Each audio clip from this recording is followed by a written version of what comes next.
విజయదశమి రోజు అర్ధరాత్రి కలకలం రేపిన కత్తిపోట్ల ఘటనపై పోలీసులు విచారణ ముమ్మరం చేశారు. ఘటనకు కారకులైన ఒకరిని అరెస్టు చేసి రిమాండ్ చేశారు. శనివారం తన కార్యాలయంలో నిర్వహించిన విలేకరుల సమావేశంలో ఏఎస్పీ చైతన్యరెడ్డి వివరాలు వెల్లడించారు. విజయదశమి రోజు అర్ధరాత్రి తమకు డయల్ 100 నుంచి కాల్ వచ్చిందని వెంటనే తమ సిబ్బంది వెళ్ళగా అక్కడ 2 గ్రూపులు కొట్టుకుంటున్నాయన్నారు. ఈ ఘటనలో పలువురిని అదుపులోనికి తీసుకొని విచారించగా గాజు ముక్కతో దాడి జరిగినట్లు తెలిందన్నారు. అలాగే కేతన్, పర్పుల్ అనే 2 యువకులపై సిద్ధార్థ్ అనే వ్యక్తి పాత కక్షల నేపథ్యంలో గాజు ముక్కతో దాడి చేశాడన్నారు. ఈ దాడిలో 4గురికి గాయాలయ్యాయని, సిద్ధార్థ్ అనే వ్యక్తిని అరెస్టు చేసి రిమాండ్ చేస్తున్నట్లు తెలిపారు. మద్యం మత్తులో అర్ధరాత్రి హంగామా సృష్టిస్తే ఎవరినైనా వదిలేది లేదని ఏఎస్పీ హెచ్చరించారు. సమావేశంలో పట్టణ సీఐ నరహరి పాల్గొన్నారు. ఆజాద్ రిపోర్టర్ సయ్యద్ కౌసర్ అలీ కామారెడ్డి. అక్టోబర్ 2 రోజు రాత్రి మాకు ఒక డయల్ 100 కాల్ వచ్చింది. సో మా వాళ్ళు వెళ్ళి చూస్తే అక్కడ 2 గ్రూప్స్ గొడవ పడుతున్నాయి. సో దాంట్లో ఈ పంపరి ప్రఫుల్ అనే అతనికి పొట్ట మీద అండ్ వీపు మీద స్టాబింగ్ ఇంజురీస్ ఉన్నాయి. అండ్ వాళ్ళ ఫ్రెండ్స్కి కూడా 3 ఇంజురీస్ ఉన్నాయి.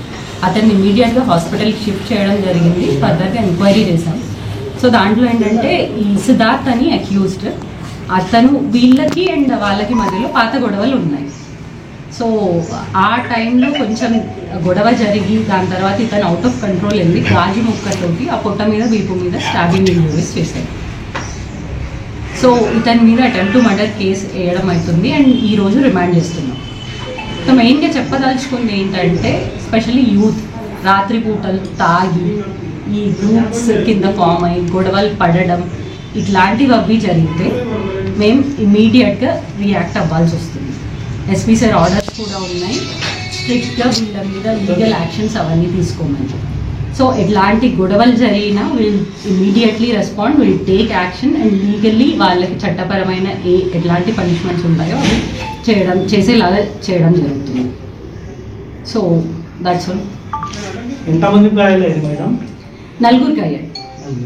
పర్టికులర్ కేసులో కత్తి లేదు, క్లియర్గా అది గాజు ముక్క. సో అదే క్లియర్గా ఎంక్వైరీ చేసి ఆ ఫ్యాక్ట్స్ మీకు చెప్పాలి కాబట్టి ఈరోజు ప్రెస్ మీట్ పెట్టడం. ఆ గొడవలు ఫర్దర్గా ఆ రోజు కొంచెం మాట పెరిగి ఇతను సిద్ధార్థ్ అనే అతను కొంచెం అవుట్ ఆఫ్ కంట్రోల్ అయిపోయాడు.